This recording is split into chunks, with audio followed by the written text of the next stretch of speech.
आज की इस खास चर्चा में आपका स्वागत है। हमारे सामने आज ज्ञान का एक दिलचस्प संगम है। हमारे पास जय शेट्टी के पॉडकास्ट से शीर्ष उद्यमियों के अनुभव है, साथ ही वित्तीय प्रबंधन की गहरी समझ देने वाली पाठ्यपुस्तकें भी हैं। हाँ, और पॉडकास्टिंग, जोखिम प्रबंधन पर लेख और फाइनेंशियल फ्रीडम पर भी कुछ मार्गदर्शन है। सही। मतलब स्रोतों का एक अनूठा मिश्रण कह सकते हैं। निश्चित रूप से। और हमारा लक्ष्य इन अलग-अलग स्रोतों से सबसे महत्वपूर्ण ज्ञान और अंतर्दृष्टि को एक साथ पिरोना है। हम ये देखने की कोशिश करेंगे कि कैसे एक नया विचार बिजनेस में बदलता है। इसमें पैसे की समझ कितनी जरूरी है, जोखिमों से कैसे निपटा जाए। हाँ, और अपने विचारों को दूसरों तक कैसे पहुंचाया जाए। ये सिर्फ जानकारी इकट्ठा करना नहीं, बल्कि इन विचारों के बीच के कनेक्शन को समझना है। बढ़िया। तो चलिए इस जानकारी के समंदर में उतरते हैं और देखते हैं कि हमारे सीखने वाले श्रोताओं के लिए इसमें क्या मोती छिपे हैं। अक्सर ये सवाल मन में आता है, आखिर शुरुआत कहाँ से करें? एक अच्छा बिजनेस आइडिया वो कहाँ से आता है? हाँ, ये एक बड़ा सवाल है।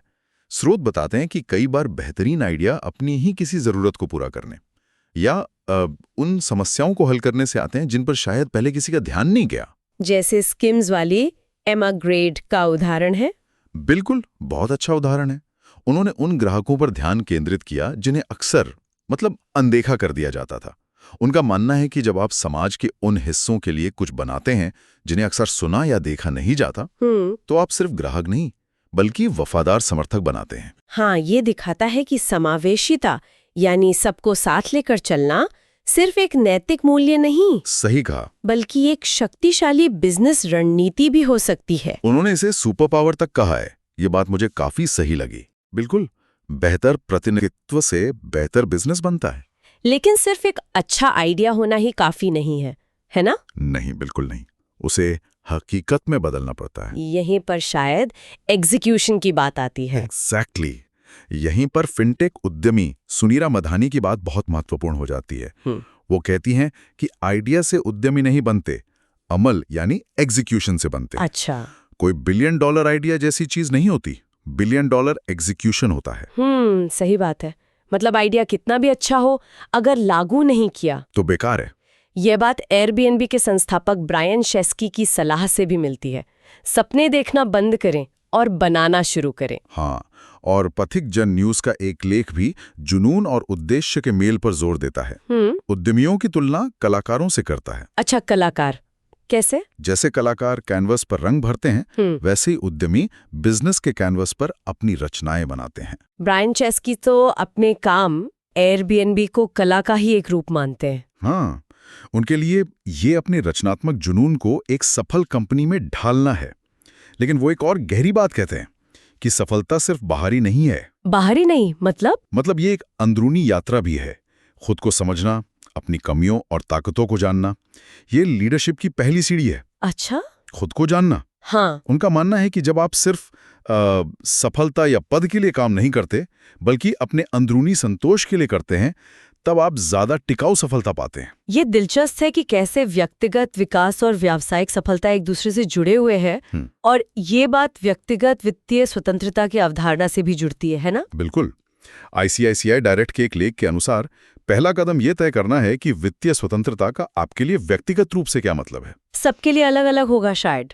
हाँ, बिल्कुल। क्या ये जल्दी रिटायर होना है, या अपनी पसंद का काम करने की आज़ादी है, या कुछ और, ये सबके लिए अलग होता है। सही कहा, क्योंकि जब तक लक्ष्य स्पष्ट नहीं होगा, योजना कैसे बनेगी? एग्जैक्टली। एक बार जब आप ये जान लेते हैं कि वित्तीय स्वतंत्रता आपके लिए क्या मायने रखती है, तो अगला कदम है लक्ष्य निर्धारित करना। यहीं पर वित्तीय प्रबंधन की पाठ्य पुस्तकें वो फाइनेंशियल प्लानिंग के महत्व पर जोर देती हैं। Financial planning. हाँ, सीमित संसाधनों का सबसे अच्छा उपयोग करने के लिए ये जानना जरूरी है कि आप कहाँ पहुंचना चाहते हैं और वहां तक पहुंचने का रास्ता क्या है। बिना योजना के वित्तीय लक्ष्य अक्सर अधूरे रह जाते हैं। लेकिन ये रास्ता चाहे बिजनेस बनाने का हो या वित्तीय स्वतंत्रता पाने का, ये सीधा और आसान तो नहीं होता होगा। बिल्कुल नहीं। असफलताएं, मुश्किलें, लोगों का ना कहना, ये सब तो आता ही होगा। ये सब इस यात्रा का हिस्सा हैं। जे शेट्टी के पॉडकास्ट के परिचय में भी यही कहा गया है कि हर असफलता असल में एक प्रतिक्रिया है। फीडबैक। हाँ, एक फीडबैक है जो हमें आगे बढ़ने और बेहतर होने में मदद करती है। ये मानसिकता रखना बहुत जरूरी है। बिल्कुल। कोडी सैंचेस, जो बिजनेस खरीदने और बनाने में माहिर हैं, कहती हैं कि बिजनेस असल में लंबे समय तक क्या कहते हैं, धीरज रखने और लगातार छोटे-मोटे दर्द सहते रहने का नाम है। अच्छा। सफलता अक्सर इस बात पर निर्भर करती है कि आप दूसरों की तुलना में कितनी ज्यादा देर तक टिके रह सकते हैं। उन्होंने कुछ खास स्किल्स का भी जिक्र किया है शायद। हाँ, कोडी सैंचेस 3 प्रमुख कौशलों पर जोर देती हैं। पहला है डील मेकिंग, यानी सौदे करने की कला सीखना। सौदे करना, ओके। चाहे वो बिजनेस खरीदना हो, बेचना हो या साझेदारी करना हो।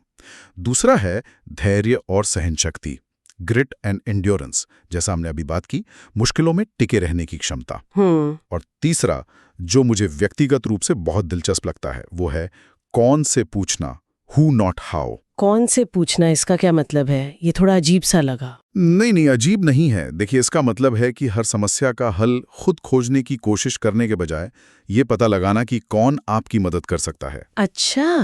किसने ये काम पहले किया है, किसके पास जरूरी अनुभव या संसाधन है। मतलब दूसरों के तजुर्बे का फायदा उठाना। एग्जैक्टली। ये दूसरों के हजारों घंटों के अनुभव का लाभ उठाने जैसा है, बजाय इसके कि आप खुद शून्य से शुरुआत करें।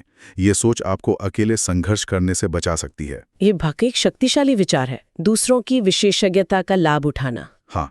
माइकल रूबिन, जो फिनेटिक्स के संस्थापक हैं, वो भी सही लोगों, ग्रेट पीपल के साथ काम करने और लगातार सीखते रहने पर बहुत जोर देते हैं। वो खुद को एक स्पंज की तरह बताते हैं। हाँ, जो हमेशा दूसरों से ज्ञान सोखता रहता है। रूबिन एक और दिलचस्प बात कहते हैं, पैटर्न पहचानना। Pattern recognition. हाँ, इसे वो एक सुपर पावर मानते हैं।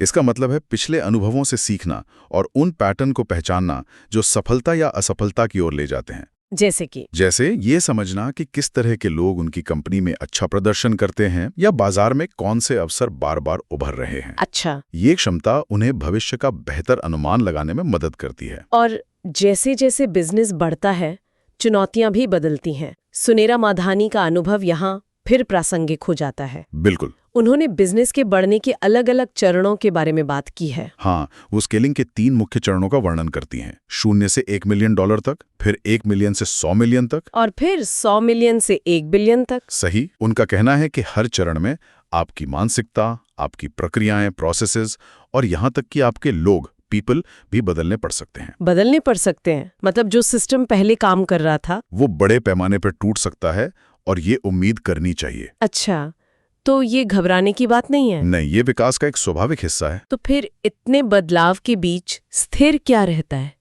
कुछ तो ऐसा होगा जो नहीं बदलता। हाँ, सुनेरा के अनुसार जो चीज स्थिर रहनी चाहिए वो है कंपनी के मूल्य, कोर वैल्यूज। ये वो सिद्धांत है जिन पर कंपनी टिकी होती है।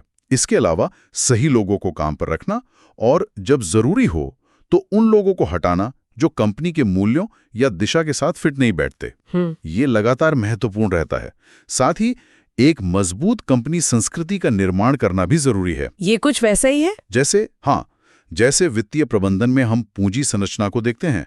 कंपनी के विकास के लिए ऋण, डेब्ट और इक्विटी का सही संतुलन खोजना पड़ता है ताकि कंपनी की नींव मजबूत रहे। अच्छा। यहाँ मूल मूल्य कंपनी की नैतिक और सांस्कृतिक नींव हैं। आपने पूंजी संरचना का जिक्र किया, तो चलिए पैसे की बात करते हैं। कोडी सैंचेस वो पैसे की भाषा सीखने और वित्तीय प्रवाह पर बहुत जोर देती हैं। उनका कहना है कि ये सिर्फ बिजनेस खरीदना नहीं, बल्कि स्मार्ट सौदे करना है जहां जोखिम कम से कम हो। हाँ, और उन्होंने एक दिलचस्प बात कही कि अमीर लोग अक्सर समस्या का हल खरीदने के बारे में सोचते हैं। हल खरीदने मतलब? हाँ, उनका मतलब है कि वे किसी समस्या को ठीक करने के लिए किसी विशेषज्ञ या कंपनी को काम पर रखने या खरीदने के बारे में सोचते हैं, बजाय इसके कि खुद ही उसमें उलझे रहें या किसी कर्मचारी से उसे ठीक करवाएं। ये फिर से कौन से पूछने वाले विचार से जुड़ता है। हाँ, बिल्कुल। और ये सीधे तौर पर वित्तीय प्रबंधन के मूल सिद्धांतों से भी जुड़ता है। अगर आप पैसे की भाषा नहीं समझते तो आप स्मार्ट वित्तीय निर्णय कैसे लेंगे? तो वित्तीय प्रबंधन के ये मूल सिद्धांत क्या हैं जिन्हें समझना जरूरी है? पाठ्यपुस्तकों में तो बहुत कुछ होता है। हाँ, काफी कुछ होता है, लेकिन 3 मुख्य स्तंभ हैं। पहला है पूंजी की लागत को समझना, कॉस्ट ऑफ कैपिटल। सरल शब्दों में, बिजनेस चलाने के लिए जो पैसा आप इस्तेमाल कर रहे हैं उसकी कीमत क्या है। अगर कर्ज लिया है तो ब्याज देना होगा, शेयर बेचे हैं तो शेयर धारकों को रिटर्न की उम्मीद होगी। इन सभी स्रोतों की लागत को मिलाकर एक औसत लागत निकलती है। ये जानना इसलिए जरूरी है क्योंकि कोई भी नया निवेश तभी फायदेमंद होगा जब वह इस लागत से ज्यादा कमा कर दे। अच्छा, तो ये जानना कि पैसे का किराया कितना है, ठीक है। और दूसरा स्तंभ? दूसरा है पूंजी बजटिंग। Capital budgeting. ये लंबी अवधि के निवेश निर्णयों का मूल्यांकन करने की प्रक्रिया है। जैसे कि नई फैक्ट्री लगानी चाहिए या नहीं? हाँ, या ये नई मशीनरी खरीदना फायदेमंद होगा। इसके लिए कई तकनीकें हैं, लेकिन एक बहुत महत्वपूर्ण है net present value, NPV, net present value. ये तकनीक भविष्य में होने वाली कमाई को आज की कीमत में बदल कर देखती है। अगर भविष्य की कमाई की आज की कीमत शुरुआती लागत से ज्यादा है, मतलब एनपीवी पॉजिटिव है, तो निवेश अच्छा है। हाँ, आमतौर पर अच्छा माना जाता है। ये सिर्फ ये नहीं देखता कि पैसा वापस कितने समय में आएगा, पेबैक पीरियड, बल्कि पैसे के समय मूल्य को भी ध्यान में रखता है। यानी भविष्य के मुनाफे को आज के चश्मे से देखना। सही। लक्ष्य सिर्फ मुनाफा कमाना नहीं, बल्कि कंपनी की कुल संपत्ति को बढ़ाना है। ओके। और तीसरा सिद्धांत? तीसरा है लाभांश नीति, डिविडेंड पॉलिसी। जब कंपनी मुनाफा कमाती है तो उसके सामने दो मुख्य विकल्प होते हैं। क्या? या तो वो मुनाफा शेयर धारकों में लाभांश के रूप में बांट दे, या उसे वापस बिजनेस में लगा दे, पुनर्निवेश करे, ताकि भविष्य में और ज्यादा कमा सके। अच्छा, तो ये फैसला कैसे होता है? ये फैसला कंपनी की तरलता, भविष्य की विकास योजनाओं, शेयर धारकों की अपेक्षाओं और कई अन्य कारकों पर निर्भर करता है। इसके लिए वॉल्टर मॉडल जैसे कुछ मॉडल्स भी हैं। ये तीनों सिद्धांत, पूंजी की लागत, पूंजी बजटिंग और लाभांश नीति मिलकर कंपनी के वित्तीय स्वास्थ्य की तस्वीर बनाते हैं। बिल्कुल। लेकिन इन सब में जोखिम को पहलू भी तो जुड़ा है। सुनेरा मधानी ने कहा था कि पहला कदम अक्सर सुरक्षा छोड़ना होता है। हाँ, जैसे अपनी नौकरी छोड़कर बिजनेस शुरू करना। और वो ये भी कहती हैं कि ये सोचना जरूरी है कि कुछ ना करने का जोखिम क्या है। बिल्कुल, risk of not doing it. अगर आप वो बिजनेस शुरू नहीं करते तो आप क्या खो रहे हैं? क्या आप उस अवसर को गंवाने का जोखिम उठा सकते हैं? ये जोखिम का दूसरा पहलू है जिसे अक्सर नजरअंदाज कर दिया जाता है। हाँ। और ये जोखिम सिर्फ उद्यमियों के लिए नहीं है ना? शेयर बाजार में निवेश करने वाला हर व्यक्ति जोखिम का सामना करता है। निश्चित रूप से। और इसीलिए जोखिम प्रबंधन या रिस्क मैनेजमेंट इतना महत्वपूर्ण है। ICICI डायरेक्ट का लेख कुछ रणनीतियां सुझाता है। हाँ, जैसे विविधीकरण यानी डिवर्सिफिकेशन, यानी अपना सारा पैसा एक ही जगह ना लगाकर उसे अलग अलग स्टॉक्स, बॉन्ड्स या एसेट क्लास में बांटना, ताकि एक डूबे को दूसरा बचा ले। कुछ हद तक इससे किसी एक निवेश में नुकसान होने पर उसका असर कम हो जाता है। एक और तरीका है स्टॉप लॉस ऑर्डर्स का इस्तेमाल करना। Stop loss? हाँ, ये एक तरह का ऑटोमेटिक ऑर्डर होता है जो आपके शेयर को तब बेच देता है जब उसकी कीमत एक निश्चित स्तर से नीचे गिर जाती है, ताकि आपका नुकसान सीमित रहे। अच्छा, ये तो उपयोगी है। और क्या तरीके? एक तरीका है हेजिंग, जिसमें आप डेरिवेटिव्स जैसे साधनों का इस्तेमाल करके कीमतों में होने वाले उतार चढ़ाव के जोखिम से खुद को बचाते हैं। ये थोड़ा जटिल हो सकता है। ज्यादातर निवेशकों के लिए ब्लू चिप स्टॉक्स में निवेश करना एक सुरक्षित विकल्प माना जाता है। ये बड़ी स्थापित कंपनियों के शेयर होते हैं, जैसे बड़ी बैंक या IT कंपनियां। साथ ही गैर चक्रीय उद्योगों, नॉन साइक्लिकल इंडस्ट्रीज में निवेश करना भी जोखिम कम कर सकता है। गैर चक्रीय मतलब? ये वो उद्योग हैं जिनकी मांग आर्थिक मंदी के दौरान भी बनी रहती है, जैसे कि दवाइयां या रोजमर्रा की जरूरत की चीजें बनाने वाली कंपनियां। अच्छा, समझ गई। तो हमने उद्यमियों के अनुभवों, वित्तीय सिद्धांतों और जोखिम प्रबंधन पर बात की। हाँ, इन सभी लोगों के पास साझा करने के लिए बहुत कुछ है। और आजकल अपने विचारों को साझा करने का एक बहुत लोकप्रिय तरीका पॉडकास्टिंग बन गया है। हाँ, पॉडकास्टिंग काफी सुलभ हो गया है। अगर कोई श्रोता अपना पॉडकास्ट शुरू करना चाहे तो हमारे स्रोतों में कुछ व्यवहारिक सुझाव भी हैं। बिल्कुल। नीतीश वर्मा के एक लेख में बताया गया है कि पॉडकास्ट मूल रूप से एक ऑडियो प्रोग्राम है जो एपिसोड की श्रृंखला में आता है और जिसे कभी भी सुना जा सकता है। हाँ, इंटरनेट के माध्यम से।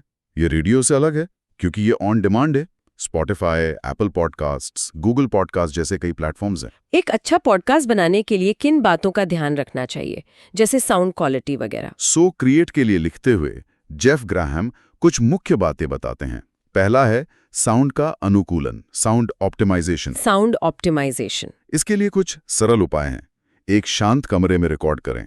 माइक्रोफोन में सीधे फूंक मारने के बजाय थोड़ा तिरछा होकर बोलें, खासकर प और ब के लिए। अच्छा, प्लोसिव्स के लिए। हाँ, और जहां तक संभव हो उच्च गुणवत्ता वाली ऑडियो फाइल में रिकॉर्ड करें। तकनीकी पहलुओं के अलावा सॉफ्टवेयर भी सीखना पड़ता होगा। हाँ, दूसरा कदम है पॉडकास्ट एडिटिंग सॉफ्टवेयर सीखना, पॉडकास्ट सॉफ्टवेयर।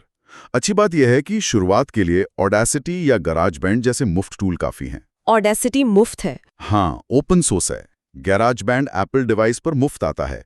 इनसे आप कटिंग, शोर हटाना, संगीत जोड़ना जैसे बुनियादी काम आसानी से कर सकते हैं। और सबसे जरूरी क्या है एक यादगार पॉडकास्ट के लिए? तीसरा और शायद सबसे महत्वपूर्ण है एक बेहतरीन idea. Great idea. Jeff cream इस पर बहुत जोर देते हैं। आइडिया। तकनीक और आवाज कितनी भी अच्छी क्यों ना हो, अगर कहने के लिए कुछ दिलचस्प या अनोखा नहीं है तो लोग क्यों सुनेंगे? सही बात है, कॉन्सेप्ट मजबूत होना चाहिए। बिल्कुल।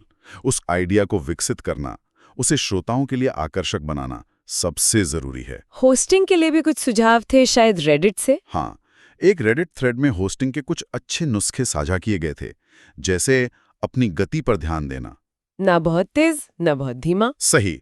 फिलर शब्दों जैसे यू नो, लाइक का इस्तेमाल कम करने की कोशिश करना या एडिटिंग में उन्हें हटा देना। हाँ, ये बहुत होता है। अगर मेहमानों को बुला रहे हैं तो उनका सम्मान करना, उनकी बात ध्यान से सुनना और बिना वजह बीच में ना टोकना। नीतीश वर्मा ने भी निरंतरता और फीडबैक की बात की थी। बिल्कुल, निरंतरता, कंसिस्टेंसी बनाए रखना बहुत जरूरी है।